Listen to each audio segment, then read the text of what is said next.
नमस्ते, मैं हूं आपके साथ शिवानी पांडे और आप देख रहे हैं देश का नंबर 1 हिंदी न्यूज चैनल। घड़ी इशारा कर रही है 9 बजे रात का। वक्त सौगात की एक बात में आज पुतिन के यमदूत ने यूक्रेन को थर्रा दिया। आर्थिक संकट की मार पड़ने पर भीख मांगने के बाद पाकिस्तान को शर्म आने लगी और इजराइल ने दावा किया कि ईरान परमाणु बम बनाने के करीब पहुंच गया है और राजस्थान में मुख्यमंत्री की कुर्सी के लिए कांग्रेस में शक्ति प्रदर्शन शुरू हो गया है। तो यूक्रेन ने दावा किया कि शनिवार को नीप्रो शहर पर हमले के लिए रूस ने अपनी सबसे खतरनाक मिसाइल KH-22 का इस्तेमाल किया और पुतिन की इस मिसाइल के आगे अमेरिका और पश्चिमी देशों से मिले एयर डिफेंस सिस्टम भी फेल हो गए। और आग उगलती पुतिन की मिसाइल नीप्रो शहर की एक बड़ी बिल्डिंग से जा टकराई।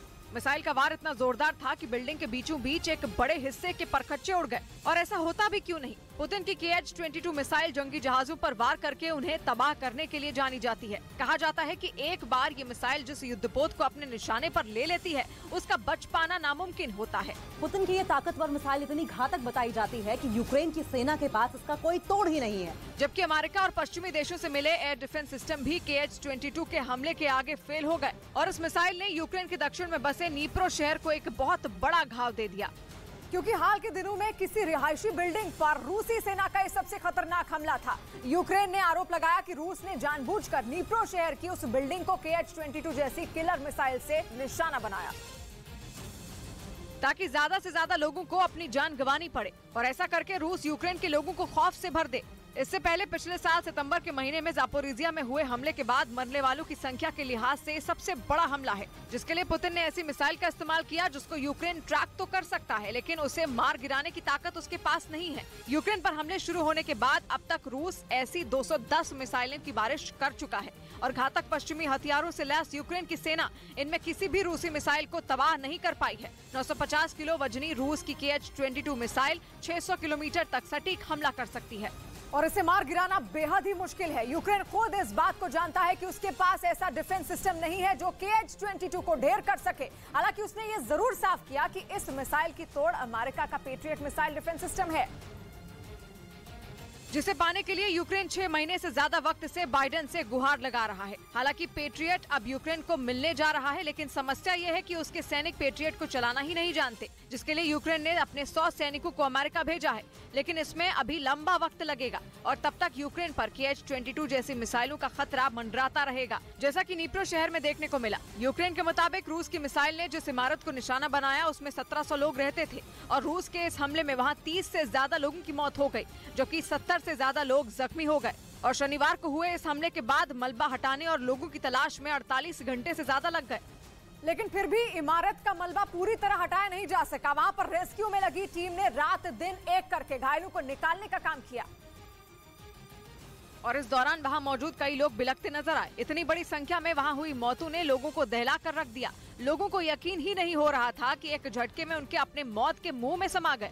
इमारत पर हुए हमले में जो लोग बच गए उनकी आंखों में भी खौफ साफ देखा जा सकता था। इस बीच यूक्रेन ने आरोप लगाया है कि रूस ने सिर्फ नीप्रो शहर ही नहीं बल्कि शनिवार को कई और शहरों पर ताबड़तोड़ मिसाइलें बरसाई हैं। यूक्रेन के मुताबिक रूस ने कीव और खार्किव को भी निशाना बनाया था और एक ही दिन में 33 क्रूज मिसाइलें दागी थी।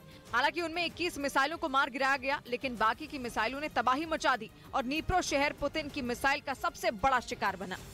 और उधर पाकिस्तान के लाहौर से हैरान करने वाला एक वीडियो सामने आया। वहां पर जीत के जश्न में डूबे कुछ वकीलों ने अंधाधुंध फायरिंग कर दी और लाहौर बार एसोसिएशन के कुछ वकीलों ने चुनाव में जीत हासिल करने के बाद हवा में गोलियां बरसाई, जिसका वीडियो सोशल मीडिया पर तेजी से वायरल हो गया, जिसमें एक वकील सड़क पर चलते हुए AK-47 राइफल से हवा में अंधाधुंध फायरिंग करता नजर आया। इसी तरह वीडियो में कुछ और वकील भी पिस्तौल से हवा में ताबड़तोड़ गोलियां चलाते दिखे। ऐसा वकीलों ने तब किया जब पाकिस्तान में शादी या किसी दूसरे कार्यक्रम में फायरिंग करने पर रोक है। वहां ऐसा करने वालों को 1 साल तक की जेल हो सकती है या 10,000 तक का जुर्माना देना पड़ सकता है। इसके बावजूद ये वकील जीत के जश्न में फायरिंग करते दिखे। और इस बीच तुर्की ने चेतावनी दी कि सीरिया में उसका मिलिट्री ऑपरेशन कभी शुरू हो सकता है और यह चेतावनी ऐसे समय में आई जब रूस तुर्की और सीरिया को बातचीत की टेबल पर लाने की पूरी कोशिश में है। लेकिन तुर्की तो जंग लड़ने के मूड में है। कम से कम अर्दोआन के विदेश मामलों के सलाहकार के बयान से तो ऐसा ही लगा, क्योंकि उन्होंने कहा कि सीरिया में किसी भी समय मिलिट्री ऑपरेशन शुरू हो सकता है और तुर्की खतरे के स्तर के हिसाब से फैसला लेगा। ये बयान असद के उस बयान के 2 दिन बाद आया जिसमें उन्होंने कहा था कि वो तुर्की से सीरिया के हिस्से से हटने के बारे में बात करेंगे, जिसके बाद तुर्की ने अलग ही तेवर दिखा दिए, जिससे साफ हो गया कि तुर्की नहीं मानने वाला और वो सीरिया में वही करने के मूड में है जो वो चाहता है। तुर्की सीरिया के असद सरकार के खिलाफ लड़ने वाले विद्रोहियों का साथ देता है और उस पर उन्हें हथियार देने और सीरिया में गृह युद्ध को बढ़ावा देने का आरोप लग चुका है। लेकिन अब वो कुर्द लड़ाकों को खत्म करने के नाम पर सीरिया में घुस रहा है, जो सीरिया की बशर अल असद सरकार के लिए दोगुनी मुसीबत का कारण बन गया। हालांकि रूस की कोशिश है कि दोनों देशों के बीच बातचीत से मामला सुलझ जाए। खबर है कि तुर्की और सीरिया के विदेश मंत्रियों की मुलाकात भी हो सकती है, लेकिन इन खबरों के बीच तुर्की ने एक बार भी ऐसा जाहिर नहीं किया कि वो शांति चाहता है, क्योंकि अब वो सीरिया के विद्रोहियों की नहीं बल्कि कुर्द लड़ाकों की बात करता है। उसने दलील दी कि उसकी सेना के निशाने पर कभी सीरिया के आम लोग नहीं रहे, लेकिन कुर्द लड़ाकों को मारने के नाम पर उसने जिस तरह से उत्तरी सीरिया में तांडव किया, उसने सीरिया के सब्र का बांध तोड़ दिया। क्योंकि सीरिया की ओर से बयान आया कि उसके और तुर्की के बीच हालात तभी सामान्य होंगे जब वो उन हिस्सों से हटेगा जहां वो जबरदस्ती घुसा था। ये बयान सीरिया और ईरान के विदेश मंत्रियों की मुलाकात के बाद आया और कहा गया कि सीरिया और तुर्की के बीच चल रही बातचीत से ईरान खुश है, जबकि तुर्की के विदेश मंत्री ने कहा था कि ईरान के विदेश मंत्री तुर्की का दौरा करने वाले हैं। जिसके बाद अटकलें लगी कि तुर्की ईरान को सीरिया से दूर करना चाहता है, क्योंकि ईरान और रूस सीरिया की सरकार के साथ हैं और चाहते हैं कि तुर्की सीरिया से निकल जाए या फिर वहां हमला ना करे। लेकिन तुर्की कभी वहां के विद्रोहियों के जरिए सीरिया में उत्पात मचाता है तो कभी खुद ही सीरिया में घुस जाता है और कुर्द लड़ाकों को मारने के नाम पर वहां तांडव करता है। और पिछले कुछ महीनों से तो वो सीरिया के संग जंग लड़ने के संकेत दे रहा है।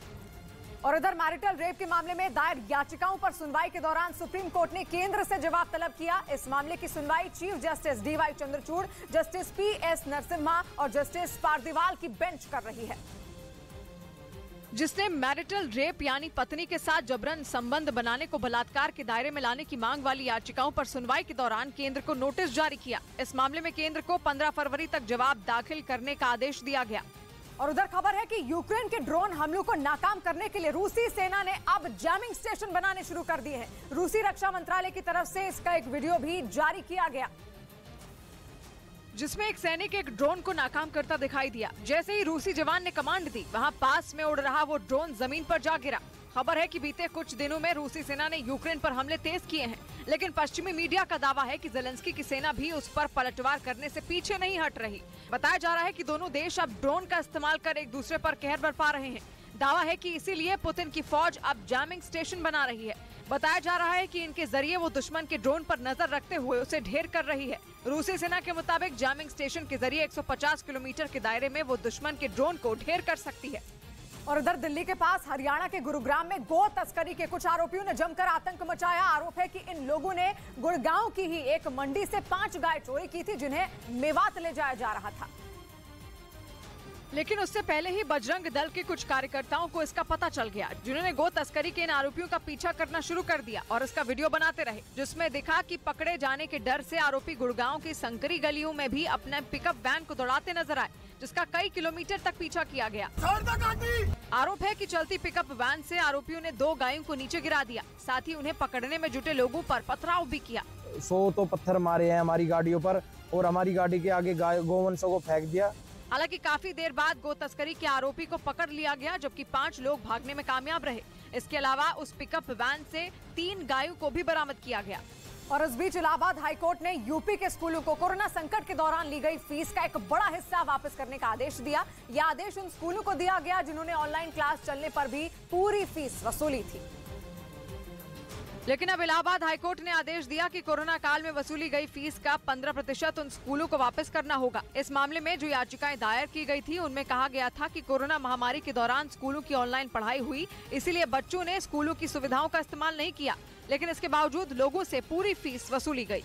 और उधर नेपाल के पोखरा में येती एयरलाइंस के एक विमान के क्रैश होने के बाद दूसरे दिन भी रेस्क्यू ऑपरेशन जारी रहा। इस विमान हादसे में कुल 72 लोगों की मौत हो गई, जिनमें 5 भारतीय नागरिक बताए गए, जिनमें एक ने हादसे से तुरंत पहले का एक वीडियो भी बनाया, जिसमें देखा कि ये विमान काफी नीचे उड़ान भर रहा था। तभी अचानक धमाके की आवाज सुनाई दी, जिसके बाद विमान आग की लपटों से घिर गया। वीडियो में हादसे से पहले सभी यात्री विमान के अंदर आराम से बैठे दिखाई दिए, लेकिन अचानक प्लेन का संतुलन बिगड़ने से वो परेशान हो गए। लाइव देख उस स्थिति तक देखे जब विमान क्रैश हुआ और वहाँ जब उसके हाथ से मोबाइल छूट गया। हादसे से पहले का एक वीडियो भी सामने आया जो किसी ने थोड़ी दूर से बनाया था। उसमें दिखा कि विमान जमीन से ज्यादा ऊपर नहीं उड़ रहा था। अचानक विमान टेढ़ा हो गया, जिसके बाद उसके गिरने की आवाज सुनाई दी। और जैसे ही इस हादसे के बारे में पता चला, नेपाल में प्रशासन की टीम हरकत में आ गई, क्योंकि पोखरा एयरपोर्ट पर लैंडिंग से ठीक 10 सेकंड पहले ही ये विमान क्रैश हुआ और उसने नेपाल की राजधानी काठमांडू से पोखरा के लिए उड़ान भरी थी। लेकिन इससे पहले कि वो जमीन पर लैंड कर पाता, चंद सेकंड पहले वो हादसे का शिकार हो गया, जिसके बाद हादसे की जगह से धुआं उठता दिखाई दिया। जगह जगह विमान के जले हुए कुछ हिस्से गिरे मिले। ये देखकर लोगों के रेस्क्यू के लिए पहुंची टीम के भी होश उड़ गए। हालांकि हादसे के बाद विमान में सवार यात्रियों को बचाने की कोशिश की गई, लेकिन रेस्क्यू ऑपरेशन में जुटी उस टीम को हादसे की जगह से कोई भी जिंदा नहीं मिला और उनके हाथ सिर्फ निराशा लगी। राहत बचाव की टीम ने हादसे की जगह से लोगों के शव बरामद किए, जिन्हें पोस्टमार्टम के लिए काठमांडू भेज दिया गया। उनमें उन 5 भारतीयों के भी शव शामिल रहे जो 13 जनवरी को नेपाल घूमने गए थे। 5 में 4 लोग उत्तर प्रदेश के गाजीपुर के रहने वाले बताए गए, जिनकी मौत की खबर सुनकर उनके घर वालों का बुरा हाल हो गया। रेस्क्यू ऑपरेशन के दौरान हादसे की जगह से वहां के प्रशासन को ब्लैक बॉक्स भी मिल गया, जो कि हादसे की जांच में इसलिए अहम होगा क्योंकि उसके जरिए विमान के कॉकपिट में पायलटों के बीच हुई बातचीत समेत उड़ान का पूरा डेटा मिल जाएगा। और इधर दिल्ली में कड़ाके की ठंड के बीच सीजन का सबसे ठंडा दिन रिकॉर्ड किया गया और न्यूनतम तापमान 1.4 डिग्री सेल्सियस तक चला गया, जो कि दिल्ली में सीजन का सबसे कम तापमान रहा, जिसका असर सड़क से लेकर हवाई यात्रा पर दिखा। Cold wave to severe cold wave रात और सुबह हो रहा है। दिल्ली में मौसम विभाग ने अगले 6 दिन का येलो अलर्ट जारी किया है। मतलब ये कि आने वाले दिनों में भी लोगों को सर्दी से राहत मिलने वाली नहीं है। और इस बीच लंदन की एक चर्च के पास हुई गोलीबारी में 6 लोगों की मौत हो गई। मरने वालों में 2 बच्चे और 4 महिलाएं शामिल हैं, जबकि 7 साल की एक बच्ची की हालत गंभीर बताई गई। हमले के बाद मौके पर पहुंची लंदन पुलिस ने घायलों को अस्पताल पहुंचाया, साथ ही लोगों से हमलावर को पहचानने की अपील की। This was a shocking incident. हमलावर ने अंतिम संस्कार में शामिल लोगों को निशाना बनाया। पुलिस की शुरुआती जांच के मुताबिक हमलावर ने चलती गाड़ी से उन पर फायरिंग की। और इधर जम्मू कश्मीर के किश्तवाड़ में पहाड़ खिसकने से एक मजदूर की मौत हो गई और बताया गया कि वहां पर की कुंटुबाड़ा सड़क पर काम चल रहा था, तभी पहाड़ का एक बड़ा हिस्सा खिसक कर जमीन पर आ गिरा। इस घटना का जो वीडियो सामने आया उसमें पहाड़ से पत्थर गिरते नजर आए। तभी अचानक पहाड़ का एक बड़ा हिस्सा खिसक कर जमीन पर आ गिरा, जिसकी वजह से वहां काम कर रहे कई मजदूर पहाड़ के मलबे के नीचे दब गए। घटना की जानकारी मिलने के बाद एसडीआरएफ के कई जवान पहुंच गए, जिसके बाद रेस्क्यू ऑपरेशन चलाया गया। कर रहे हैं, हमारे ऑफिसर्स मौके पे गए हुए थे, तो हो रहा है। करीब 3 घंटे चले रेस्क्यू ऑपरेशन के बाद मलबे में दबे सभी मजदूरों को बाहर निकाल लिया गया। इसके बाद सभी घायल मजदूरों को अस्पताल में भर्ती कराया गया, जहाँ इलाज के दौरान एक मजदूर की मौत हो गई। और इसी तरह की डरा देने वाली तस्वीरें जम्मू कश्मीर के रामबन से भी सामने आई। वहां पर पहाड़ से लगातार पत्थरों की बारिश होती दिखाई दी, जिसकी वजह से वहां मौजूद स्टील टनल को भारी नुकसान पहुंचा। इस घटना का जो वीडियो सामने आया उसमें पहाड़ से छोटे छोटे पत्थर गिरते हुए दिखाई दिए। तभी पहाड़ का एक बड़ा हिस्सा सड़क पर आ गिरा, जिससे वहां धूल का गुबार उठता नजर आया। लगातार पहाड़ से गिर रहे पत्थरों की वजह से कश्मीर से जम्मू जाने वाले नेशनल हाईवे पर पहाड़ का मलबा इकट्ठा हो गया। घटना की जानकारी मिलने के बाद एसडीआरएफ की कई टीमें वहां पर पहुंच गई, जिसके बाद खुदाई करने वाली मशीनों की मदद से मलबे को हटाया गया। करीब 4 घंटों के बाद सड़क को दोबारा शुरू किया गया। और उधर ईरान के पर कतरने के लिए यूरोप उसकी सबसे बड़ी ताकत छीनने का प्लान बना रहा है। यूरोपियन यूनियन का निशाना IRGC यानी कि ईरान की इस्लामिक रेवोल्यूशनरी गार्ड कोर है। खबर है कि यूरोपियन यूनियन IRGC को आतंकी संगठन घोषित करने का मन बना चुका है। और जर्मनी से लेकर द नेदरलैंड्स और चेक रिपब्लिक जैसे देश ईरान की इस्लामिक रेवोल्यूशनरी गार्ड कोर को आतंकी संगठन घोषित करने के लिए एड़ी चोटी का जोर लगाए हुए हैं। ब्रिटेन भी इसी तैयारी में है। ईरान में पिछले साल सितंबर से जो हिजाब विरोधी प्रदर्शन चल रहे हैं, उसे कुचलने का जिम्मा ईरान की सरकार ने इस्लामिक रेवोल्यूशनरी गार्ड कोर को ही दिया हुआ है। और जिस स्पीड से ईरान उसके खिलाफ आवाज उठाने वाले प्रदर्शनकारियों को एक के बाद एक सजा सुना रहा है, उसने पूरी दुनिया में ईरान के बेलगाम होने का डर फैला दिया है। और फिर रूस को अपने शाहिद ड्रोन देकर भी ईरान पश्चिमी देशों की आंखों में खटक रहा है। और यही वजह है कि यूरोपियन यूनियन ईरान की इस्लामिक रेवोल्यूशनरी गार्ड कोर पर हथौड़ा चलाने की तैयारी में है, क्योंकि कहने को तो Islamic revolutionary guard core Iran की सेना का हिस्सा है, जिसे 1979 की क्रांति के बाद ईरान को अंदरूनी और बाहरी दोनों तरह के खतरे से बचाने के लिए बनाया गया था। लेकिन आज 44 साल बाद हालात ऐसे हैं कि IRGC की इजाजत के बिना ईरान की राजनीति, कूटनीति और अर्थव्यवस्था के बड़े से बड़े फैसले नहीं लिए जाते। ईरान की हिफाजत के नाम पर IRGC हर हद तक जाती है। वो दूसरे देशों में चरमपंथियों की मदद करती है, फिर चाहे लेबनान के हिजबुल्लाह हो, फिलिस्तीन या फिर सीरिया, इराक और अफगानिस्तान में लड़ाके। और इब्राहिम राइसी के राष्ट्रपति बनने के बाद IRGC का दबदबा और बढ़ा है। और इधर तमिलनाडु में पोंगल के त्योहार के दिन हर साल होने वाले जलीकट्टू के खेल का कई जगहों पर आयोजन किया गया, जिसमें हिस्सा लेने वाले कई लोग जख्मी हो गए। जलीकट्टू खेल के दौरान साणु और बैलू के सींगों में सिक्के या नोट फंसाकर उन्हें भीड़ में छोड़ दिया जाता है और लोगों को उन पर काबू पाना होता है, जिसकी कुछ तस्वीरें मदुरै से सामने आई, जहां एक एक कर बैलू और साणु को मैदान में छोड़ा गया। जैसे ही वो मैदान में पहुंचे, वहां पहले से मौजूद लोग उन्हें काबू करने के लिए उनके पीछे दौड़ पड़े, लेकिन उन बैलू और साणु ने उन लोगों को इतनी बुरी तरह पटखनी दी कि उनके लिए खुद को संभालना तक मुश्किल हो गया। 20 were a bit major. Tiruchirappalli से भी कुछ इसी तरह की तस्वीरें सामने आई। वहाँ भी लोगों ने साणु और बैलू को पकड़ने का एक खेल खेला, जबकि कार्यक्रम में कुछ लोग ऐसे भी दिखे जो खुद को सुरक्षित करने के लिए लोहे की ऊंची ऊंची रेलिंग पर चढ़ गए। और इस बीच मेक्सिको में सार्वजनिक जगहों पर धूम्रपान पर पूरी तरह से बैन लगा दिया गया है। मेक्सिको की सरकार ने इससे जुड़ा एक सख्त कानून लागू किया है, ताकि हर हाल में सार्वजनिक जगहों पर धूम्रपान को रोका जा सके। यही नहीं, मेक्सिको में तंबाकू से जुड़े उत्पादों के विज्ञापन पर भी पूरी तरह से प्रतिबंध लगा दिया गया, जिसका मतलब है कि अब वहां दुकानों के अंदर भी सिगरेट को दिखाकर बेचा नहीं जा सकेगा। और इधर वाराणसी से बिहार के सारण के लिए रवाना हुआ गंगा विलास क्रूज छपरा में ही गंगा नदी में फंस गया। जानकारी के मुताबिक क्रूज कम पानी होने की वजह से नदी में अटक गया, जिसके बाद उसमें बैठे सैलानियों को छोटी नाव के जरिए बाहर निकाला गया। SDRF के जवानों ने सभी को एक एक कर क्रूज से बाहर निकालकर उन्हें सुरक्षित चिरांद पहुंचाया। इस दौरान वहां सैलानियों का जोरदार स्वागत किया गया। हालांकि सुरक्षा की वजह से सैलानियों को आम लोगों से दूर रखा गया। और उधर पाकिस्तान में आटे के लिए मचा कोहराम थमने का नाम नहीं ले रहा है। पाकिस्तान के कई शहरों में इन दिनों 1 किलो आटे की कीमत 150 पाकिस्तानी रुपए को भी पार कर गई है, जिसकी वजह से पाकिस्तान के कई शहरों में आटे की बोरियां मारपीट की बड़ी वजह बन चुकी हैं। यही नहीं, वहां के लोग एक बोरी आटे के लिए सेना के जवान और पुलिस से भिड़ने में भी नहीं डर रहे, जिन्हें पाकिस्तान के ज्यादातर शहरों में सब्सिडी वाले आटे की बोरियों की सुरक्षा में लगाया गया है। इस बीच पाकिस्तान के एक इलाके से सामने आई तस्वीर ने वहां भुखमरी के हालात को एक बार फिर पूरी दुनिया के सामने उजागर कर दिया। इस वीडियो में कई लोग अपनी मोटरसाइकिलों पर बैठकर एक ट्रक का पीछा करते दिखाई दिए। बताया गया कि उस ट्रक पर सब्सिडी वाले आटे की बोरियां लदी थी, जिन्हें पाने के लिए कई लोगों ने अपनी जान तक दांव पर लगा दी। इस तस्वीर को देखकर ऐसा लगा मानो वहां मोटरसाइकिल की रैली निकाली गई हो। और इस तरह की तस्वीरें पाकिस्तान में अब आम हो चुकी हैं, क्योंकि वहां इन दिनों गेहूं की भारी किल्लत है, लेकिन पाकिस्तान के पास इतने पैसे भी नहीं है कि वो विदेश से गेहूं मंगवा सके। और पाकिस्तान जैसी हालत एक और मुस्लिम आबादी वाले देश मिस्र की भी हो गई है। वहाँ भी रोटी के लिए हाहाकार मचा है। पाकिस्तान की तरह मिस्र में भी बढ़ती महंगाई से लोगों की थाली से रोटी गायब होती जा रही है। असल में मिस्र अपनी खाद्य जरूरतों को पूरा करने के लिए काफी हद तक आयात पर निर्भर है। लेकिन खबर है कि यूक्रेन जंग की वजह से मिस्र की अर्थव्यवस्था को भारी नुकसान पहुंचा, क्योंकि जो विदेशी निवेशक मिस्र में कारोबार शुरू करने वाले थे, उन्होंने जंग के बाद अपने हाथ खींच लिए। वहीं यूक्रेन युद्ध की वजह से गहराए गेहूं संकट का सामना मिस्र को भी करना पड़ा, क्योंकि वो ज्यादातर गेहूं आयात करता है। ऐसे में दुनिया भर में गेहूं के दाम बढ़ने का खामियाजा मिस्र को भी भुगतना पड़ रहा है। इसी वजह से वहां भी रोटी के लिए लोग इधर उधर भटक रहे हैं। और इधर महाराष्ट्र के वाशिम जिले में औरंगजेब की फोटो लेकर डांस करने वालों पर केस दर्ज किया गया। इस मामले में 2 लोगों को गिरफ्तार कर लिया गया, जिन पर औरंगजेब और टीपू सुल्तान की फोटो लेकर नाचने का इल्जाम है। मामला 14 जनवरी की रात का बताया गया, जब उर्स के जुलूस के दौरान कुछ लोगों ने ऐसा किया।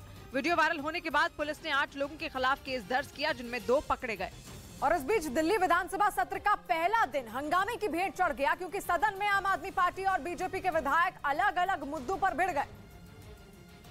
और आम आदमी पार्टी के विधायकों ने एलजी पर सरकार के काम में दखल देने का आरोप लगाया, तो वहीं बीजेपी विधायकों ने प्रदूषण के मुद्दे पर बवाल किया, जिसके बाद कार्यवाही स्थगित कर दी गई।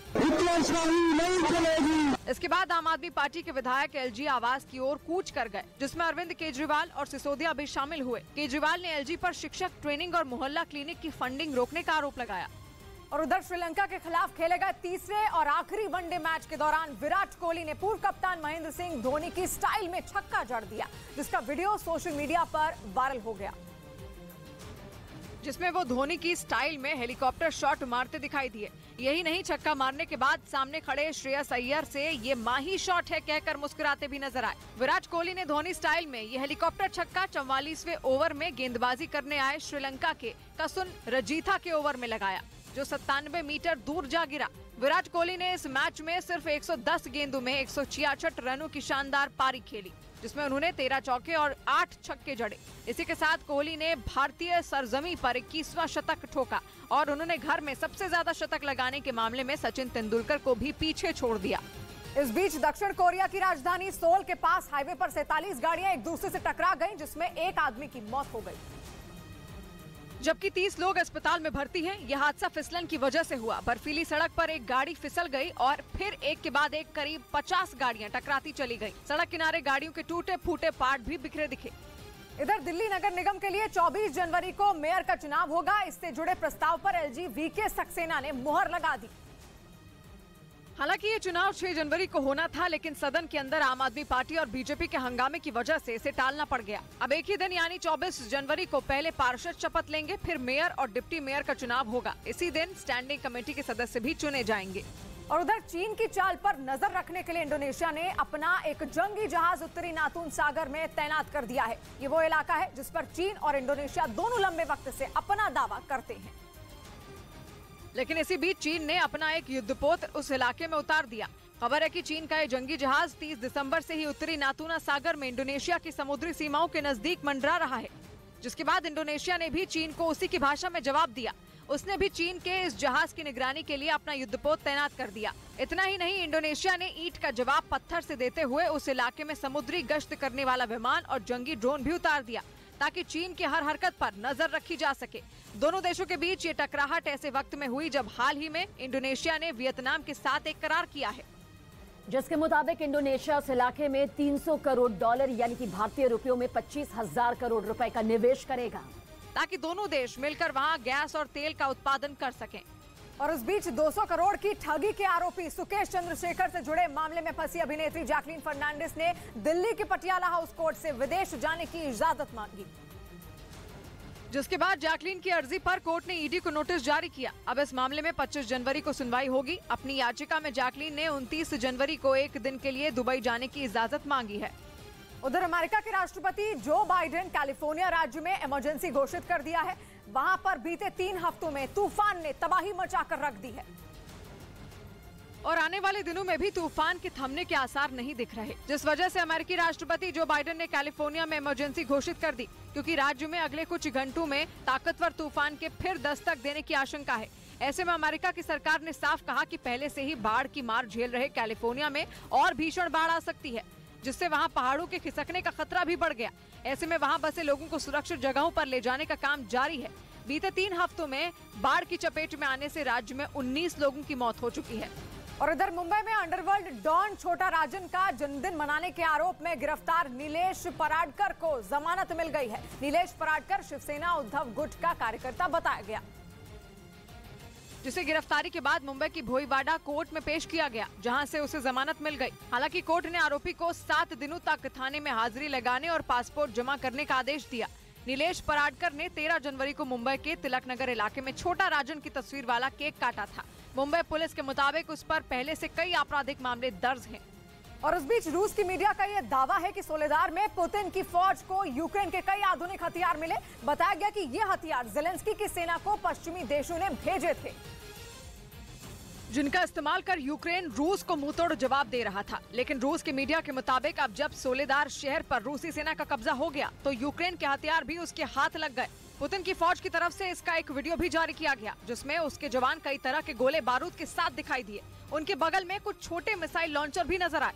दावा किया गया कि ये हथियार यूक्रेन की सेना को पश्चिमी देशों से मिले थे, जिनका इस्तेमाल वो रूसी सेना को चोट पहुंचाने के लिए कर रही थी। असल में जंग की शुरुआत से ही यूक्रेन पश्चिमी देशों से हथियारों की मांग करता आया है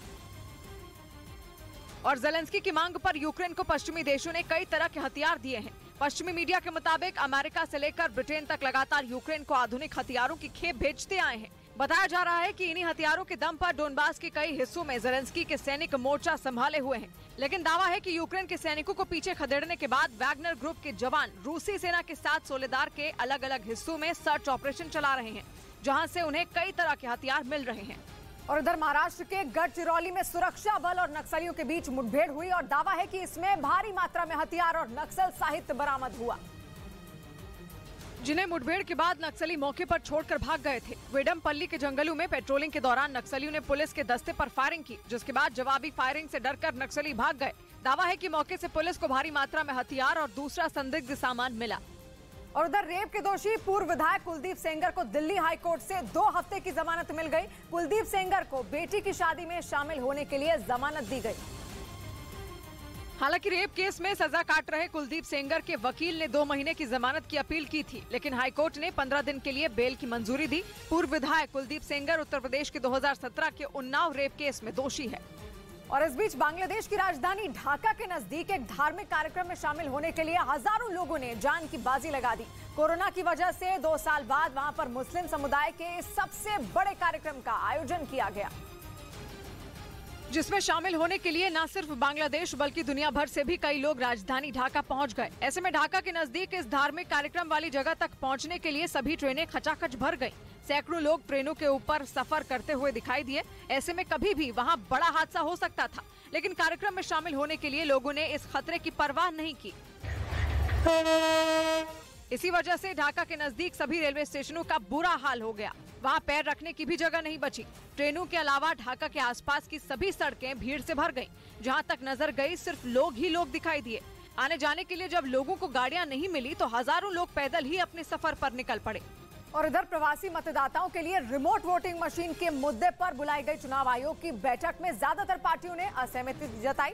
आयोग के मुताबिक इस मशीन का इस्तेमाल अपने घरों से दूर दूसरे राज्यों में नौकरी करने वाले लोग कर सकेंगे, ताकि इस नई तकनीक से ज्यादा वोटिंग हो सके। लेकिन ज्यादातर पार्टियों ने इसे लागू करने से पहले इस पर चर्चा कराने पर जोर दिया। अधिकांश रीजनल पार्टीज ने और नेशनल पार्टीज ने इस RVM का विरोध किया। इस बैठक में रिमोट वोटिंग मशीन का डेमो भी नहीं हो पाया। हालांकि चुनाव आयोग ने इस पर सभी राजनीतिक दलों से राय देने की अंतिम तारीख 31 जनवरी से बढ़ाकर 28 फरवरी कर दी।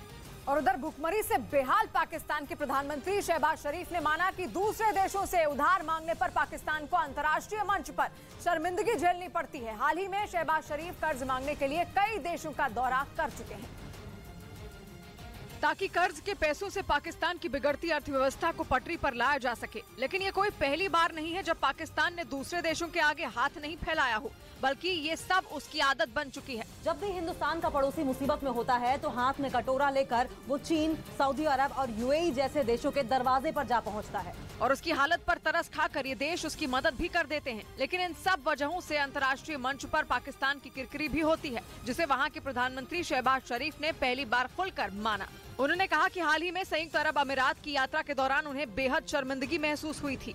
कोई और आता है तो आप कहते तो नहीं, लेकिन दिल के अंदर तो आप समझते होंगे ये पैसे मांगने आ गए हैं। और उसके साथ ही उन्होंने साफ किया कि लगातार कर्ज लेना इस समस्या का समाधान नहीं है, क्योंकि भारी भरकम कर्ज को बाद में लौटाना भी पड़ता है।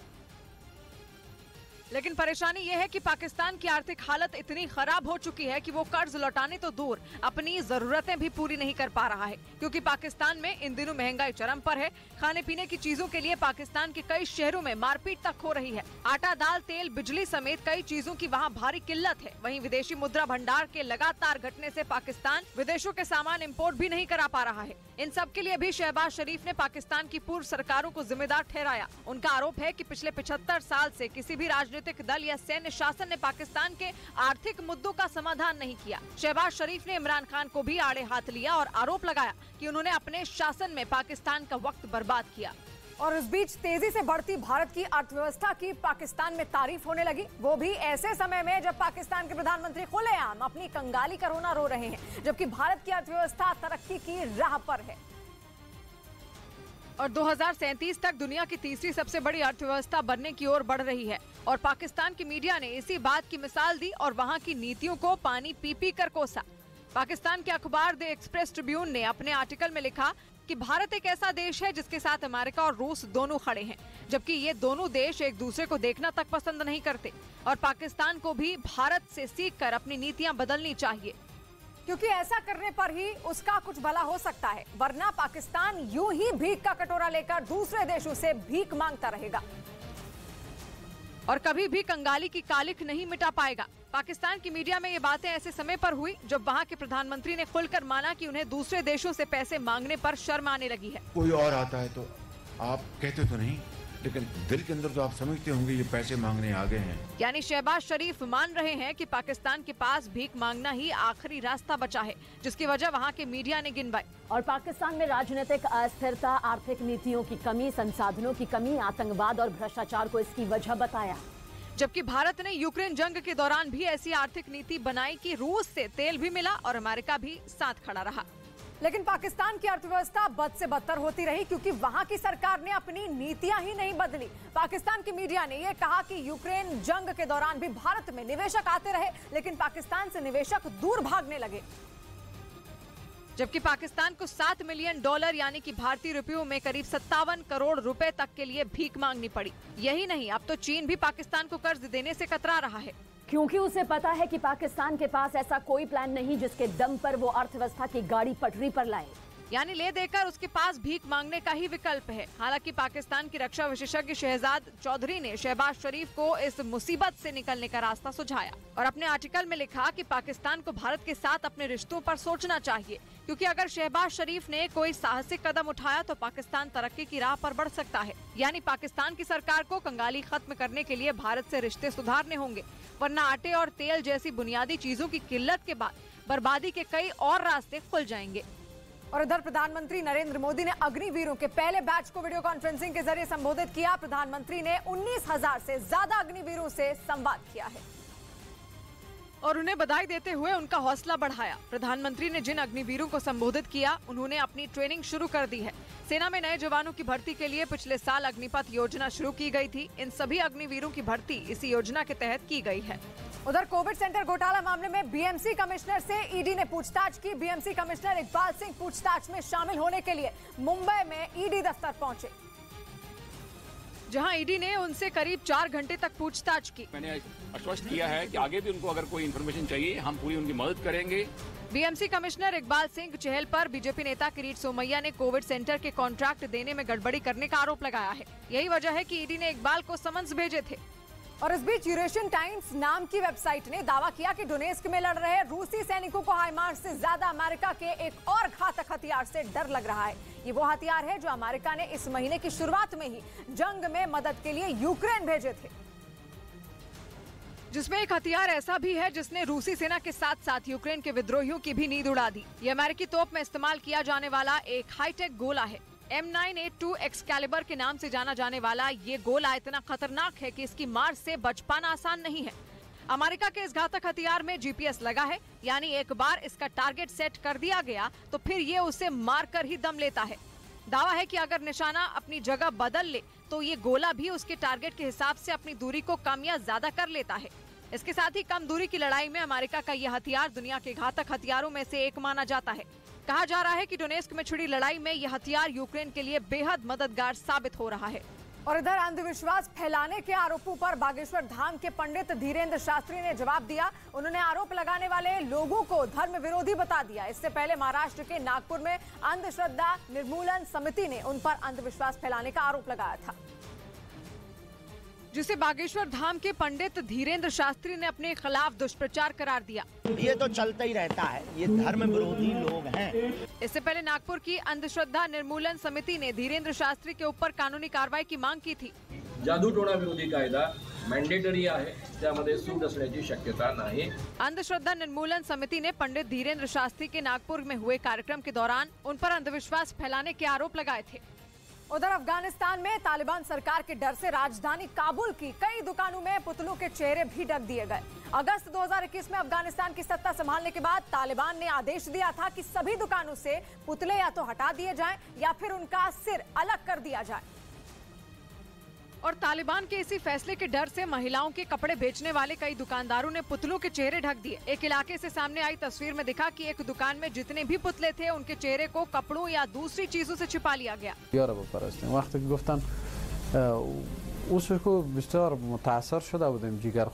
इसी तरह की तस्वीरें वहाँ की सभी कपड़ों की दुकानों पर नजर आईं।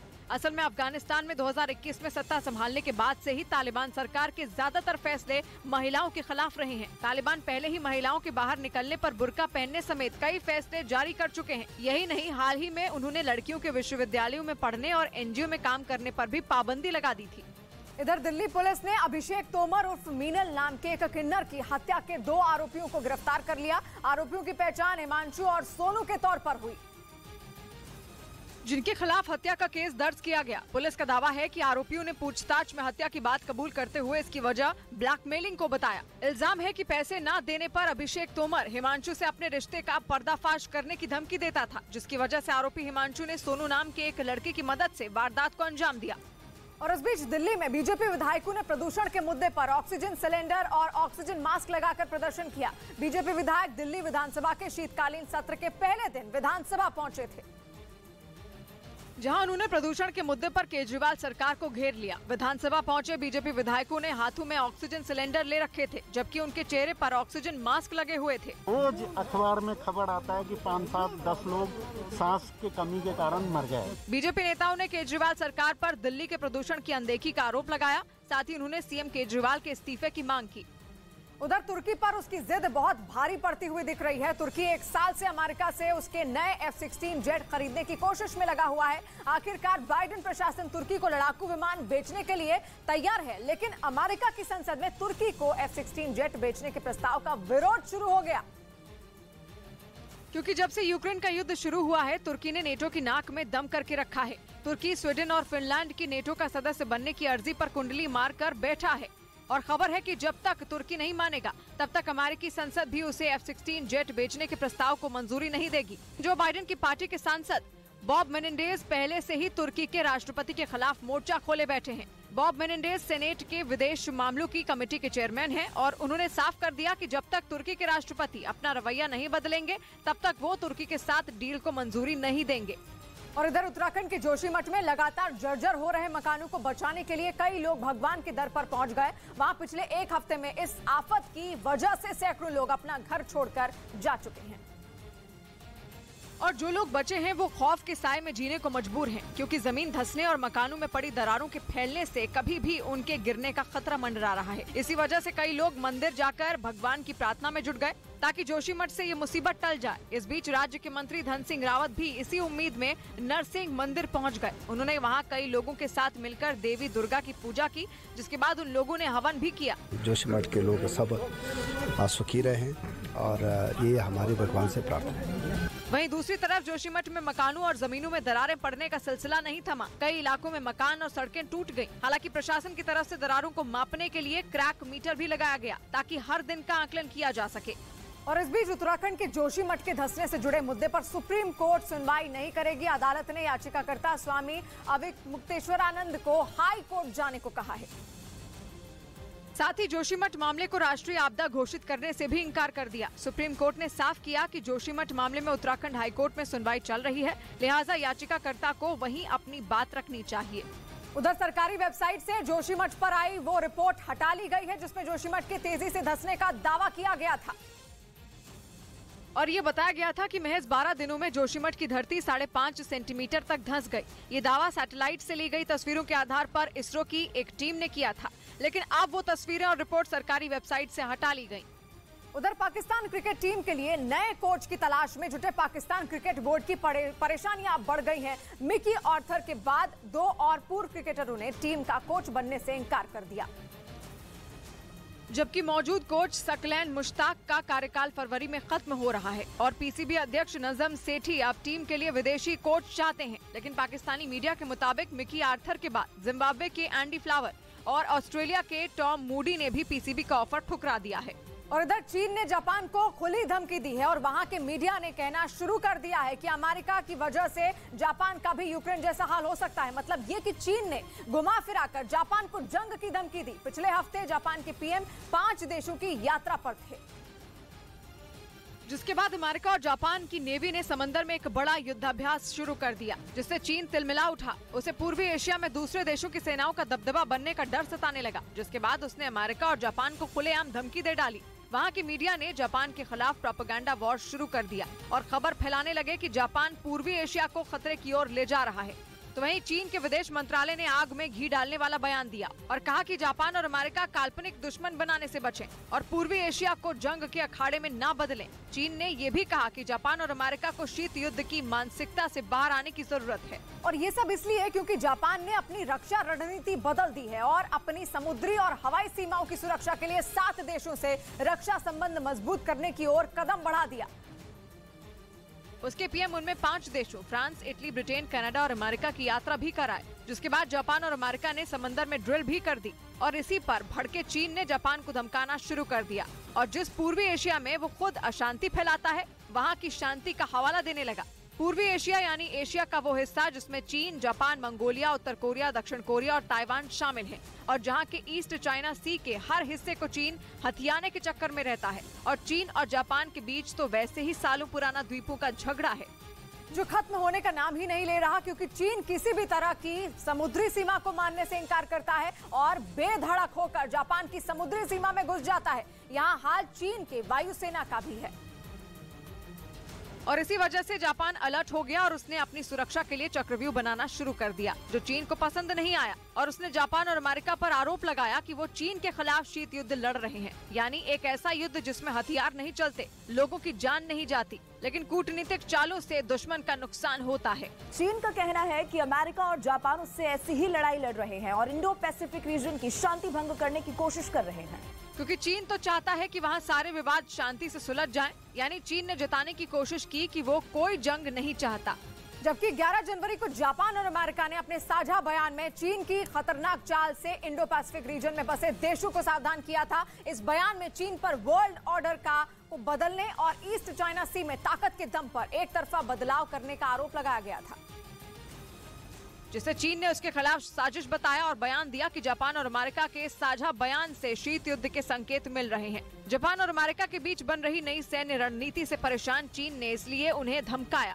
उसने उनसे कहा कि वो पूर्वी एशिया को जंग का मैदान बनाने से बचें और जापान को अमेरिका से दूर रहने की सलाह दी, क्योंकि चीन का कहना है कि अगर जापान ने अमेरिका की बात मानी तो उसका हाल यूक्रेन जैसा होगा और पूरा का पूरा इंडो पैसिफिक रीजन परेशान हो जाएगा। या यूँ कहें कि चीन एशिया में शांति के नाम पर जापान की जुबान पर ताला लगाना चाहता है, जबकि जापान इस मूड में नहीं है। वो अपनी सुरक्षा के लिए परेशान है और इसीलिए उसने अमेरिका के साथ अभ्यास शुरू कर दिया और चीन के जले पर नमक छिड़क डाला। और इस बीच पश्चिम बंगाल के गंगा सागर में कोस्ट गार्ड के जवानों ने सैकड़ों श्रद्धालुओं का रेस्क्यू किया। बताया गया कि घने कोहरे और समुद्र में लहरों के उठने की वजह से 2 नाव वहां पर फंस गई, जिसकी वजह से करीब 600 श्रद्धालुओं की जान खतरे में पड़ गई। हालांकि घटना की जानकारी मिलने के बाद मौके पर कोस्ट गार्ड के जवान 2 होवरक्राफ्ट और 1 हेलीकॉप्टर के साथ पहुंच गए, जिसके बाद सभी श्रद्धालुओं को एक एक कर बाहर निकाला गया और फिर उन्हें सुरक्षित जगह पर पहुंचाया गया। बताया गया कि सभी तीर्थयात्री मकर संक्रांति के मौके पर गंगा स्नान करने गए थे। उधर रिश्वत लेने के आरोप में राजस्थान पुलिस ने एसपी दिव्या मित्तल को गिरफ्तार कर लिया। साथ ही उनके घर समेत 5 ठिकानों पर एसीबी ने छापेमारी भी की, क्योंकि उन पर आरोप है कि उन्होंने नशा तस्करी के मामले के आरोपी को राहत देने के लिए 2 करोड़ की रिश्वत मांगी थी। विधि अनुसार जो भी कार्रवाई होगी वो की। इससे पहले मई 2021 में राजस्थान पुलिस ने कुल 16 करोड़ रुपए से ज्यादा की नशीली दवाइयां पकड़ी थी। और उस बीच मध्य प्रदेश के सतना से हैरान कर देने वाला एक वीडियो सामने आया। वहां पर कुछ बदमाशों ने एक पेट्रोल पंप पर जमकर तोड़फोड़ की। वहां के कर्मचारियों ने आरोप लगाया कि बदमाश फ्री में पेट्रोल देने की मांग कर रहे थे, लेकिन जब उन कर्मचारियों ने फ्री में पेट्रोल देने से मना कर दिया तो उन बदमाशों ने उनसे मारपीट की। इस घटना का जो सीसीटीवी वीडियो सामने आया उसमें कुछ बदमाश पेट्रोल पंप कर्मचारियों को धमकाकर बाहर को आने के लिए कहते दिखाई दिए, लेकिन डर की वजह से वो कर्मचारी दफ्तर से नहीं निकले। तभी वो बदमाश डंडू के साथ पेट्रोल पंप के दफ्तर में घुस आए। इसके बाद जो हुआ, ब्रेक के बाद 10 मिसाइलें की बारिश कर चुका है और घातक पश्चिमी हथियारों से लैस यूक्रेन की सेना इनमें किसी भी रूसी मिसाइल को तबाह नहीं कर पाई है। 950 किलो वजनी रूस की KH-22 मिसाइल 600 किलोमीटर तक सटीक हमला कर सकती है।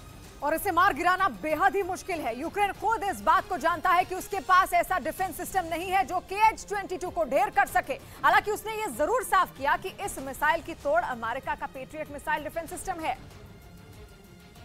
जिसे पाने के लिए यूक्रेन 6 महीने से ज्यादा वक्त से बाइडेन से गुहार लगा रहा है। हालांकि पेट्रियट अब यूक्रेन को मिलने जा रहा है, लेकिन समस्या यह है कि उसके सैनिक पेट्रियट को चलाना ही नहीं जानते, जिसके लिए यूक्रेन ने अपने 100 सैनिकों को अमेरिका भेजा है। लेकिन इसमें अभी लंबा वक्त लगेगा और तब तक यूक्रेन पर KH-22 जैसी मिसाइलों का खतरा मंडराता रहेगा, जैसा कि नीप्रो शहर में देखने को मिला। यूक्रेन के मुताबिक रूस की मिसाइल ने जिस इमारत को निशाना बनाया उसमें 1700 लोग रहते थे और रूस के इस हमले में वहाँ 30 से ज्यादा लोगों की मौत हो गई, जबकि 70 से ज्यादा लोग जख्मी हो गए। और शनिवार को हुए इस हमले के बाद मलबा हटाने और लोगों की तलाश में 48 घंटे से ज्यादा लग गए, लेकिन फिर भी इमारत का मलबा पूरी तरह हटाया नहीं जा सका। वहां पर रेस्क्यू में लगी टीम ने रात दिन एक करके घायलों को निकालने का काम किया और इस दौरान वहां मौजूद कई लोग बिलखते नजर आए। इतनी बड़ी संख्या में वहां हुई मौतों ने लोगों को दहला कर रख दिया। लोगों को यकीन ही नहीं हो रहा था कि एक झटके में उनके अपने मौत के मुंह में समा गए। इमारत पर हुए हमले में जो लोग बच गए उनकी आंखों में भी खौफ साफ देखा जा सकता था। इस बीच यूक्रेन ने आरोप लगाया है कि रूस ने सिर्फ नीप्रो शहर ही नहीं बल्कि शनिवार को कई और शहरों पर ताबड़तोड़ मिसाइलें बरसाई हैं। यूक्रेन के मुताबिक रूस ने कीव और खार्किव को भी निशाना बनाया था और एक ही दिन में 33 क्रूज मिसाइलें दागी थी। हालांकि उनमें 21 मिसाइलों को मार गिराया गया, लेकिन बाकी की मिसाइलों ने तबाही मचा दी और नीप्रो शहर पुतिन की मिसाइल का सबसे बड़ा शिकार बना। और उधर पाकिस्तान के लाहौर से हैरान करने वाला एक वीडियो सामने आया। वहां पर जीत के जश्न में डूबे कुछ वकीलों ने अंधाधुंध फायरिंग कर दी और लाहौर बार एसोसिएशन के कुछ वकीलों ने चुनाव में जीत हासिल करने के बाद हवा में गोलियां बरसाई, जिसका वीडियो सोशल मीडिया पर तेजी से वायरल हो गया, जिसमें एक वकील सड़क पर चलते हुए AK-47 राइफल से हवा में अंधाधुंध फायरिंग करता नजर आया। इसी तरह वीडियो में कुछ और वकील भी पिस्तौल से हवा में ताबड़तोड़ गोलियां चलाते दिखे। ऐसा वकीलों ने तब किया जब पाकिस्तान में शादी या किसी दूसरे कार्यक्रम में फायरिंग करने पर रोक है। वहां ऐसा करने वालों को 1 साल तक की जेल हो सकती है या 10,000 तक का जुर्माना देना पड़ सकता है। इसके बावजूद ये वकील जीत के जश्न में फायरिंग करते दिखे। और इस बीच तुर्की ने चेतावनी दी कि सीरिया में उसका मिलिट्री ऑपरेशन कभी शुरू हो सकता है और यह चेतावनी ऐसे समय में आई जब रूस तुर्की और सीरिया को बातचीत की टेबल पर लाने की पूरी कोशिश में है। लेकिन तुर्की तो जंग लड़ने के मूड में है। कम से कम अर्दोआन के विदेश मामलों के सलाहकार के बयान से तो ऐसा ही लगा, क्योंकि उन्होंने कहा कि सीरिया में किसी भी समय मिलिट्री ऑपरेशन शुरू हो सकता है और तुर्की खतरे के स्तर के हिसाब से फैसला लेगा। ये बयान असद के उस बयान के 2 दिन बाद आया जिसमें उन्होंने कहा था कि वो तुर्की से सीरिया के हिस्से से हटने के बारे में बात करेंगे, जिसके बाद तुर्की ने अलग ही तेवर दिखा दिए, जिससे साफ हो गया कि तुर्की नहीं मानने वाला और वो सीरिया में वही करने के मूड में है जो वो चाहता है। तुर्की सीरिया के असद सरकार के खिलाफ लड़ने वाले विद्रोहियों का साथ देता है और उस पर उन्हें हथियार देने और सीरिया में गृह युद्ध को बढ़ावा देने का आरोप लग चुका है। लेकिन अब वो कुर्द लड़ाकों को खत्म करने के नाम पर सीरिया में घुस रहा है, जो सीरिया की बशर अल असद सरकार के लिए दोगुनी मुसीबत का कारण बन गया। हालांकि रूस की कोशिश है कि दोनों देशों के बीच बातचीत से मामला सुलझ जाए।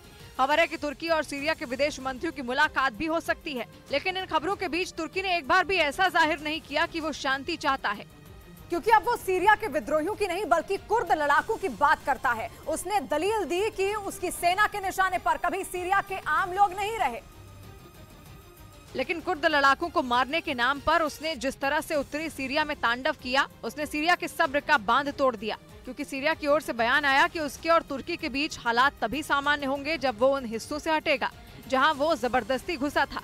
ये बयान सीरिया और ईरान के विदेश मंत्रियों की मुलाकात के बाद आया और कहा गया कि सीरिया और तुर्की के बीच चल रही बातचीत से ईरान खुश है, जबकि तुर्की के विदेश मंत्री ने कहा था कि ईरान के विदेश मंत्री तुर्की का दौरा करने वाले हैं। जिसके बाद अटकलें लगी कि तुर्की ईरान को सीरिया से दूर करना चाहता है, क्योंकि ईरान और रूस सीरिया की सरकार के साथ हैं और चाहते हैं कि तुर्की सीरिया से निकल जाए या फिर वहां हमला ना करे। लेकिन तुर्की कभी वहां के विद्रोहियों के जरिए सीरिया में उत्पात मचाता है तो कभी खुद ही सीरिया में घुस जाता है और कुर्द लड़ाकों को मारने के नाम पर वहां तांडव करता है। और पिछले कुछ महीनों से तो वो सीरिया के संग जंग लड़ने के संकेत दे रहा है।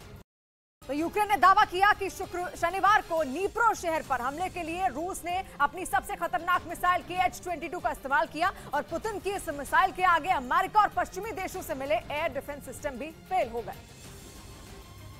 और आग उगलती पुतिन की मिसाइल नीप्रो शहर की एक बड़ी बिल्डिंग से जा टकराई। मिसाइल का वार इतना जोरदार था कि बिल्डिंग के बीचों बीच एक बड़े हिस्से के परखच्चे उड़ गए। और ऐसा होता भी क्यों नहीं, पुतिन की KH-22 मिसाइल जंगी जहाजों पर वार करके उन्हें तबाह करने के लिए जानी जाती है। कहा जाता है कि एक बार ये मिसाइल जिस युद्धपोत को अपने निशाने पर ले लेती है उसका बच पाना नामुमकिन होता है। पुतिन की ये ताकतवर मिसाइल इतनी घातक बताई जाती है कि यूक्रेन की सेना के पास इसका कोई तोड़ ही नहीं है। जबकि अमेरिका और पश्चिमी देशों से मिले एयर डिफेंस सिस्टम भी KH-22 के हमले के आगे फेल हो गए और इस मिसाइल ने यूक्रेन के दक्षिण में बसे नीप्रो शहर को एक बहुत बड़ा घाव दे दिया। क्योंकि हाल के दिनों में किसी रिहायशी बिल्डिंग पर रूसी सेना का सबसे खतरनाक हमला था। यूक्रेन ने आरोप लगाया कि रूस ने जानबूझकर नीप्रो शहर की उस बिल्डिंग को KH-22 जैसी किलर मिसाइल से निशाना बनाया ताकि ज्यादा से ज्यादा लोगों को अपनी जान गंवानी पड़े और ऐसा करके रूस यूक्रेन के लोगों को खौफ से भर दे।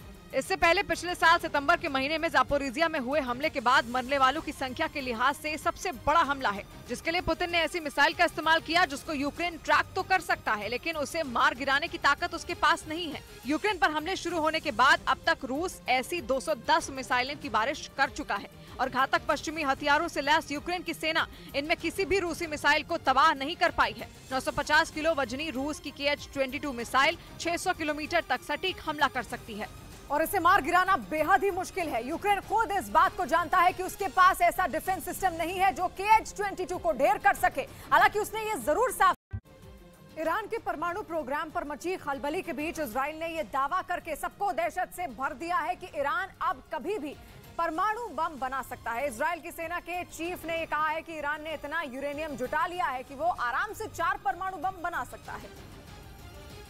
और ईरान का नंबर 1 दुश्मन इजराइल है, ये तो पूरी दुनिया जानती है। इसीलिए ईरान के परमाणु प्रोग्राम से सबसे बड़ा खतरा इजराइल को ही है। लेकिन इजराइल ने कहा कि उसकी तैयारियां भी तगड़ी हैं। इजराइल की सेना के चीफ ने रिटायर होने से पहले बताया कि ईरान को मुंहतोड़ जवाब देने के लिए इजराइल के पास एक नहीं बल्कि 3 प्लान तैयार हैं। पहला, ईरान पर जवाबी हमला। दूसरा, ईरान के परमाणु ठिकानों पर वार। और अगर मामला इससे भी ज्यादा बढ़ा तो इजराइल पूरी तरह से ईरान पर टूट पड़ेगा और उसके सैन्य ठिकानों को तबाह कर देगा। हालांकि ईरान परमाणु बम बनाने की अपनी तैयारी को नकारता रहा है, लेकिन इजराइल शुरुआत से कहता आ रहा है कि ईरान झूठ बोल रहा है। और इधर मध्य प्रदेश के सतना से हैरान कर देने वाला एक वीडियो सामने आया। वहां पर कुछ बदमाशों ने एक पेट्रोल पंप पर जमकर तोड़फोड़ की। वहां के कर्मचारियों ने आरोप लगाया कि बदमाश फ्री में पेट्रोल देने की मांग कर रहे थे, लेकिन जब उन कर्मचारियों ने फ्री में पेट्रोल देने से मना कर दिया तो उन बदमाशों ने उनसे मारपीट की। इस घटना का जो CCTV वीडियो सामने आया उसमें कुछ बदमाश पेट्रोल पंप कर्मचारियों को धमकाकर बाहर को आने के लिए कहते दिखाई दिए, लेकिन डर की वजह से वो कर्मचारी दफ्तर से नहीं निकले। तभी वो बदमाश डंडू के साथ पेट्रोल पंप के दफ्तर में घुस आए और उनसे हाथापाई करने लगे। तभी पेट्रोल पंप कर्मचारी भी उन बदमाशों को वहां से खदेड़ने के लिए लाठी डंडू के साथ दफ्तर से बाहर आ गए और उन पर हमला बोल दिया। देखते ही देखते पेट्रोल पंप जंग का अखाड़ा बन गया।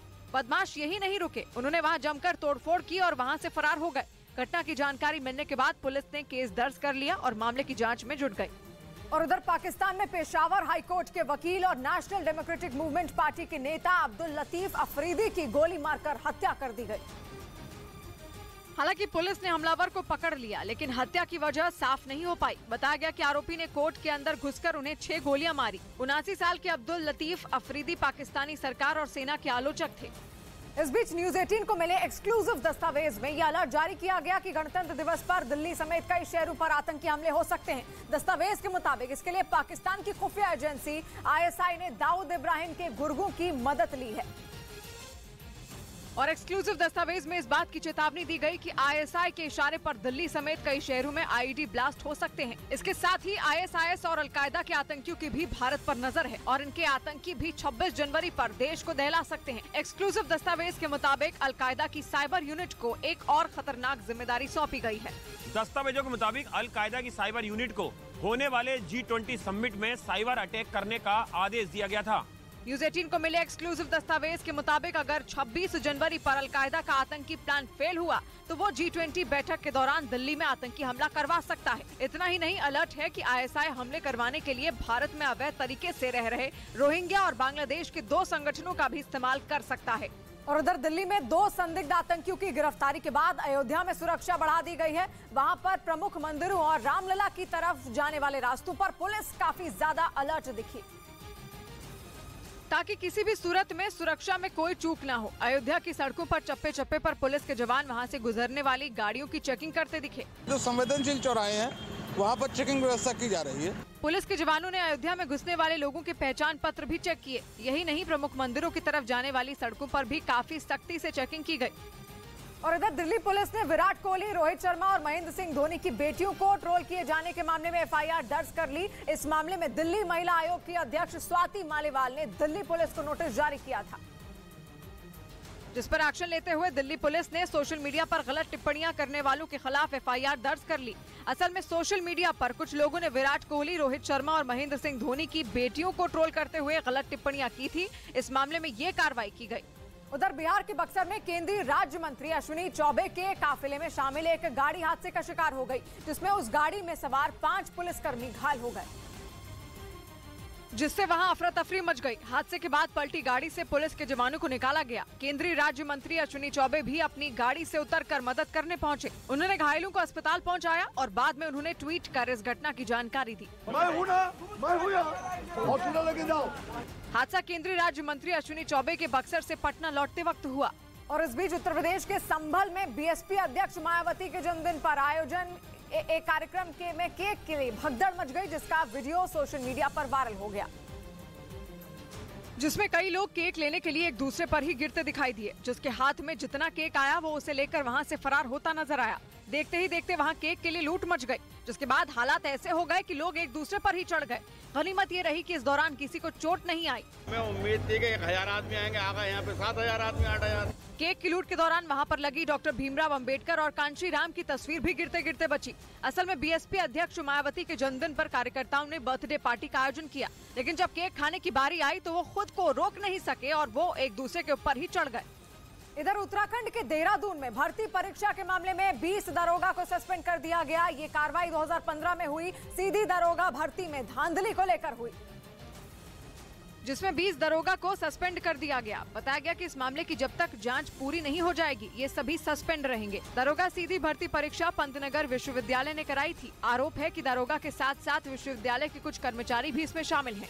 और इस बीच यूरोप के देशों के हाथ एक ऐसा खजाना लगा है जिससे चीन की टेंशन बढ़ गई। इस खजाने के बूते यूरोप की अर्थव्यवस्था को पंख लग सकते हैं और चीन को बहुत बड़ा झटका लगना तय है, क्योंकि यूरोप में धरती का एक ऐसा खजाना मिला जो दुनिया में आर्थिक संतुलन बदल कर रख देगा। खबर है कि स्वीडन में सबसे दुर्लभ खनिज भंडारों का बहुत बड़ा खजाना मिला। ये ऐसे खनिज हैं जो आने वाले कई दशकों तक दुनिया की सबसे बड़ी जरूरत होंगे। इलेक्ट्रिक गाड़ियां हो या किसी भी तरह की टरबाइन हो, इन खनिजों के बिना बनने मुमकिन नहीं है। चीन इन्हीं खनिजों के छोटे से भंडार के बूते पूरी दुनिया को मुट्ठी में बंद करने के सपने देख रहा था, लेकिन स्वीडन की धरती में दबे खजाने ने उसके अरमानों पर बुरी तरह पानी फेर दिया, क्योंकि ज्यादातर देशों के साथ चीन के कारोबारी रिश्ते इस खजाने के मिलने के बाद अब बदल जाएंगे। सबसे बड़ी बात तो ये कि जो मेटल यूरोप के और स्वीडन की धरती में मिले वो अब तक पूरा यूरोप चीन से मंगवाता रहा है।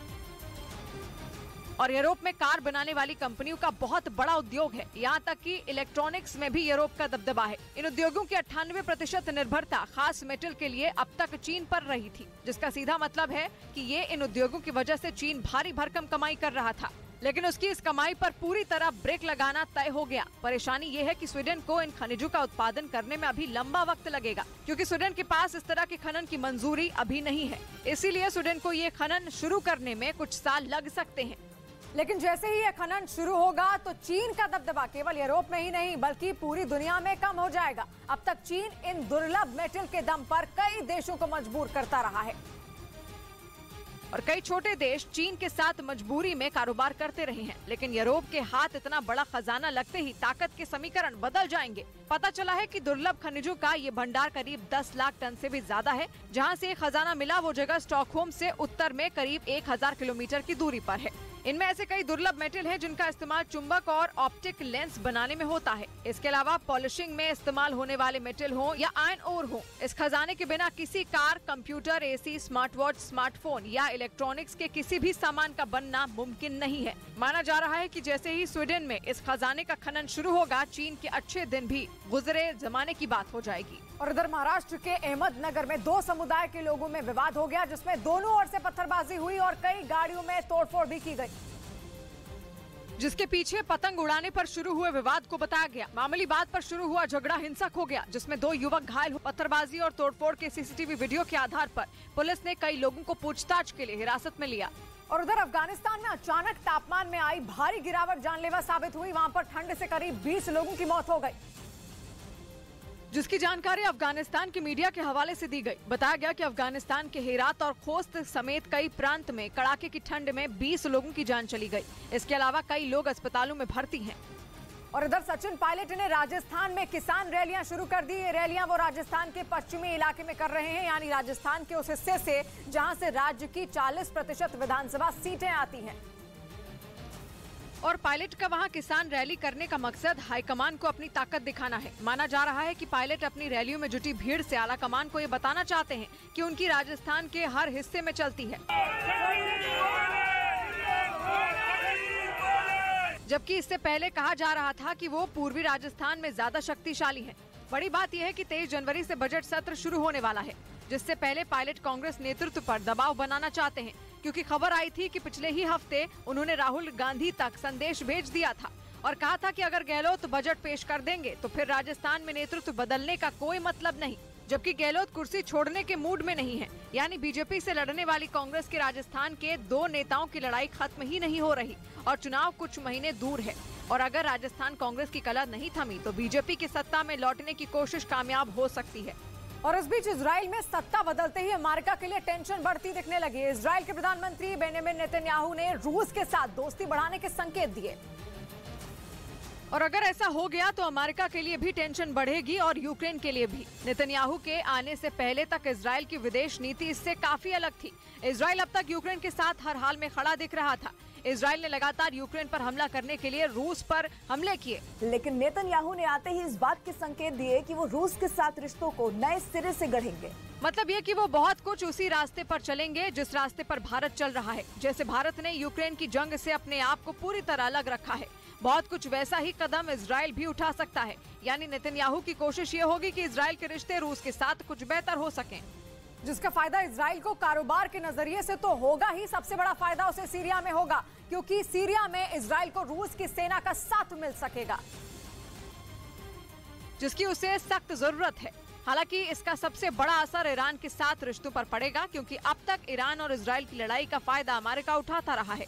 ईरान का आक्रामक रुख देखते हुए लंबे वक्त से इजराइल और अमेरिका नई योजना पर काम कर रहे हैं। पिछले 2 महीने में 3 बार इजराइल के अधिकारियों और मंत्रियों के दल अमेरिका जा चुके हैं। माना जा रहा है कि अमेरिका और इजराइल मिलकर ईरान से निपटने की किसी नई योजना पर काम कर रहे हैं, लेकिन उस नई योजना को देखते ही नेतन्याहू की एंट्री बाइडेन के लिए बड़ा झटका साबित होगी। माना जा रहा है कि इसका सीधा असर रूस और यूक्रेन के युद्ध पर भी पड़ सकता है। और इधर प्रधानमंत्री ने दिल्ली में रोड शो किया। ये रोड शो बीजेपी की कार्यकारिणी की बैठक से पहले हुआ, जो शाम 3 बजे पटेल चौक से शुरू हुआ और करीब 15 मिनट तक चला। ये रोड शो छोटा था, लेकिन इस दौरान इसमें जबरदस्त भीड़ उमड़ी, जिसके बाद बीजेपी की राष्ट्रीय कार्यकारिणी की बैठक शुरू हुई, जिसमें इस साल 9 राज्यों में होने वाले विधानसभा चुनाव और 2024 की चुनावी तैयारियों पर मंथन हुआ।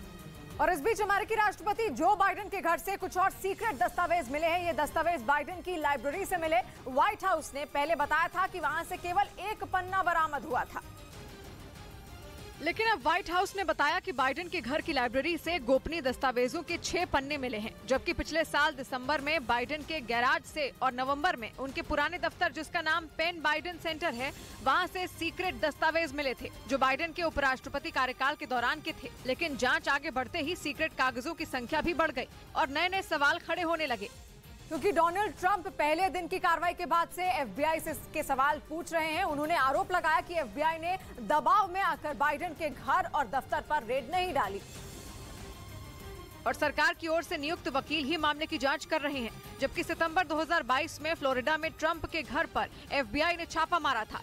ये कार्रवाई भी सीक्रेट दस्तावेजों की खोजबीन से ही जुड़ी थी, लेकिन उससे एफबीआई भी जुड़ी थी, जिसने ट्रंप के घर से 11,000 से अधिक सरकारी दस्तावेज बरामद किए गए थे, जिनमें एक तो किसी और देश की परमाणु क्षमता और सैन्य सुरक्षा से जुड़ा था।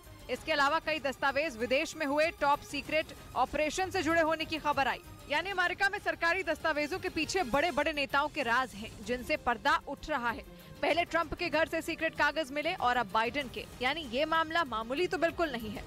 और इधर जम्मू कश्मीर में सरकारी जमीन से अवैध कब्जे हटाने का मामला सुप्रीम कोर्ट पहुंच गया। वहां पर सरकार ने 31 जनवरी से पहले सभी अवैध निर्माण हटाने का आदेश दिया है, जिस पर रोक लगाने की मांग करते हुए सुप्रीम कोर्ट में याचिका दाखिल की गई। याचिका में जानकारी दी गई कि इन मामलों में कई अर्जियां पहले से ही जम्मू कश्मीर और लद्दाख हाईकोर्ट में लंबित हैं। ऐसे में सरकारी आदेश सही नहीं है। सीजीआई ने याचिकाकर्ता को इस मामले में विचार करने का भरोसा दिया। इससे पहले वहां पीडीपी कार्यकर्ता सड़कों पर उतर आए और सरकार के फैसले पर विरोध जताया। उधर केंद्रीय मंत्री अश्विनी चौबे पटना में प्रेस कॉन्फ्रेंस के दौरान फूट फूट कर रोने लगे। वो बीजेपी नेता परशुराम चतुर्वेदी की अचानक हार्ट अटैक से हुई मौत से दुखी हो गए, जिसकी खबर उन्हें प्रेस कॉन्फ्रेंस के दौरान मिली और वो अपने आंसू रोक नहीं पाए। कुछ दिन पहले ही बक्सर में परशुराम चतुर्वेदी और अश्विनी चौबे एक साथ धरने पर बैठे थे। और इस बीच पृथ्वी से कोसों दूर मौजूद शनि ग्रह पर भी जीवन मुमकिन हो सकता है। ऐसा इसलिए क्योंकि वैज्ञानिकों को शनि के एक चांद पर बर्फ होने के सबूत मिले हैं, जिसके बाद एक और ग्रह पर जिंदगी के होने की उम्मीद जग गई। वैज्ञानिकों को शनि के चांद एनसेलैडस और यूरोप के देश आइसलैंड में कई तरह की समानताएं मिली हैं। एक स्टडी में सामने आया कि शनि के चांद एनसेलैडस के कुछ हिस्सों में 700 मीटर तक गहरी बर्फ की चादर है और ये बर्फ शनि के चांद की सतह के नीचे मौजूद खारे पानी के समंदर से बनी है। बरसों से वैज्ञानिक अंतरिक्ष में दूसरे ग्रहों पर पानी की खोज में लगे हैं, क्योंकि पानी से ही जीवन मुमकिन है। वैज्ञानिकों को पृथ्वी के अलावा मंगल ग्रह पर जीवन की उम्मीद नजर आती है, लेकिन अब शनि ने भी उन्हें खुशखबरी दे दी है। और इधर पंजाब के फरीदकोट में पिस्तौल के दम पर एक मेडिकल स्टोर मालिक और उसके बेटे से लूट हुई, जिसका सीसीटीवी वीडियो सामने आया, जिसमें एक बदमाश दवा दुकान के अंदर बातचीत करता दिखा, जबकि उसके 2 साथी बाहर खड़े नजर आए। कुछ देर बाद तीनों बदमाशों ने दुकानदार और उसके बेटे पर हमला बोल दिया। आरोप है कि बदमाश करीब 40,000 रुपए कैश के अलावा लाइसेंसी पिस्तौल लेकर फरार हो गए। उधर दुनिया में दूसरे नंबर पर नेचुरल गैस का खजाना जिस देश में है, वहां नेचुरल गैस की भारी किल्लत पैदा हो गई। ईरान में नेचुरल गैस की कमी होने की वजह से हंगामा खड़ा हो गया, क्योंकि वहां कुछ दिनों से काम धंधे ठप पड़े हैं, कारखाने बंद करने पड़ गए, स्कूलों और सरकारी दफ्तरों तक को बिजली नहीं मिल रही, इसीलिए उन्हें भी बंद करने का आदेश जारी कर दिया गया। परेशान लोग इकट्ठा होकर सरकारी दफ्तरों के सामने पहुंच गए और प्रदर्शन करने लगे। हंगामे की वजह यह है कि पूरे ईरान में नेचुरल गैस की भारी किल्लत खड़ी हो गई। भारी ठंड और बर्फबारी के कारण वहां नेचुरल गैस की डिमांड ऐतिहासिक स्तर पर पहुंच गई, लेकिन सप्लाई में भारी कमी आ गई। हालात इतने बिगड़ गए कि गाड़ियों को सीएनजी तक नहीं मिल रही। अहम सड़कों पर दूर दूर तक बंद पड़ी गाड़ियों की कतार देखने को मिली।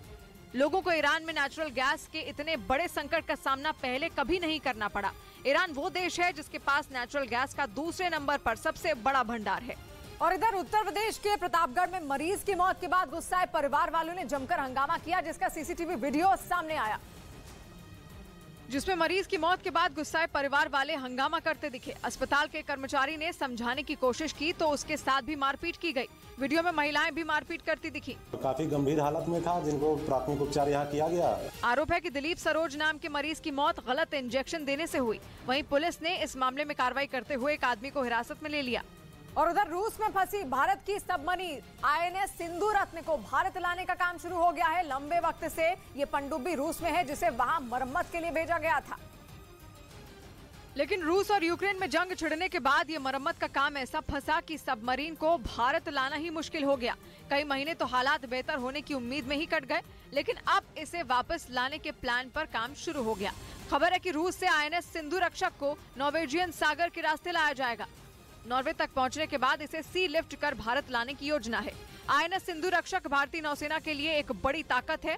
1988 में इसे भारतीय नौसेना में शामिल किया गया, लेकिन 2013 और 2014 में हुए हादसों ने इसकी तकनीक और काबिलियत पर सवाल खड़े कर दिए, जिसके बाद इसे मरम्मत के लिए रूस भेजने का फैसला किया गया। और खबर है कि इस सबमरीन की मरम्मत का काम पूरा हो चुका है और जल्द ही इसे देश की समुद्री सीमाओं की सुरक्षा के लिए तैनात कर दिया जाएगा, जिसके बाद भारतीय नौसेना की ताकत कई गुना बढ़ जाएगी। हालांकि अभी ये साफ नहीं है कि आईएनएस सिंधु रक्षक को देश की किस सीमा पर तैनात किया जाएगा। साल 2013 में आईएनएस सिंधु रक्षक पर अचानक हुए ब्लास्ट के कारण 18 नौसैनिक शहीद हो गए थे। फिर 2014 में भी पनडुब्बी पर एक हादसा हुआ और उसके एक हिस्से में आग लग गई थी। इन दोनों हादसों के बाद इस पनडुब्बी को मरम्मत के लिए भेजने का फैसला किया गया था। इस मरम्मत के बाद भारत और रूस के बीच $70 करोड़ यानी करीब 6,000 करोड़ रुपए की डील हुई थी। और इस बीच पाकिस्तान के लिए आर्थिक बदहाली का दौर खत्म होने का नाम नहीं ले रहा है। खबर है कि पाकिस्तान में अब पेट्रोल की भी भारी किल्लत खड़ी हो सकती है। इसकी चेतावनी पाकिस्तान की सरकार को खुद वहां की एक एजेंसी ने दी है। पाकिस्तान की सरकार के सामने तेल कंपनियों का पक्ष रखने वाली एजेंसी का नाम है ऑयल कंपनी एडवाइजरी काउंसिल और उसी ने अंदेशा जताया है कि बहुत बड़ा तेल संकट खड़ा हो सकता है, क्योंकि पाकिस्तान की तेल कंपनियां इस वक्त विदेश से तेल मंगवाने में नाकाम हैं। खजाना तो उनके पास पहले ही खाली था। अब तेल कंपनियों पर बैंकों ने भी भरोसा करना बंद कर दिया। State bank of Pakistan Pakistan का सबसे बड़ा सरकारी बैंक है, लेकिन उस बैंक ने तेल कंपनियों को लेटर ऑफ क्रेडिट देना बंद कर दिया। लेटर ऑफ क्रेडिट देने का सीधा मतलब होता है गारंटी लेना। मतलब ये कि बैंक ने अगर लेटर ऑफ क्रेडिट जारी कर दिया तो दुनिया इधर की उधर हो जाए, लेकिन बैंक को तो पैसे देने ही पड़ेंगे। ऊपर से पाकिस्तान की अर्थव्यवस्था की हालत इतनी खराब है कि बैंक अपना दामन साफ रखना चाहते हैं। खबर है कि इसी चक्कर में तेल के कुछ अंतर्राष्ट्रीय कार्गो रद्द तक करने पड़े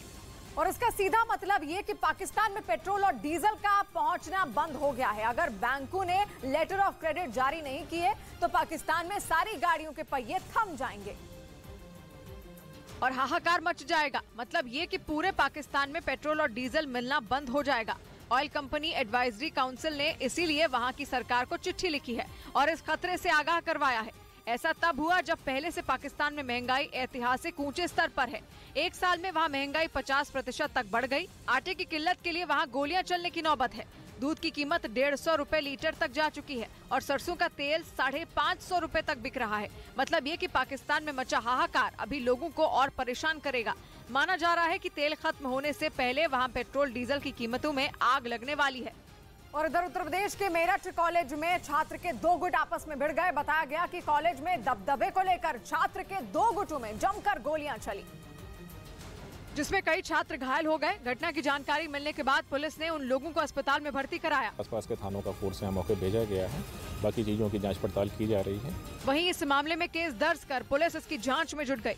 उधर रूस की सेना ने एक वीडियो जारी किया जिसमें उसके सैनिक यूक्रेन के ठिकानों पर ताबड़तोड़ हमला करते नजर आए। रूस ने दावा किया कि इस हमले में यूक्रेन को भारी नुकसान पहुंचा, जिसमें यूक्रेन के कई ठिकाने और बख्तरबंद गाड़ियां तबाह हो गई। रूस की तरफ से हमले का जो वीडियो जारी किया गया उसमें रूस के टैंक दुश्मन के ठिकानों पर ताबड़तोड़ मिसाइलें बरसाते दिखाई दिए।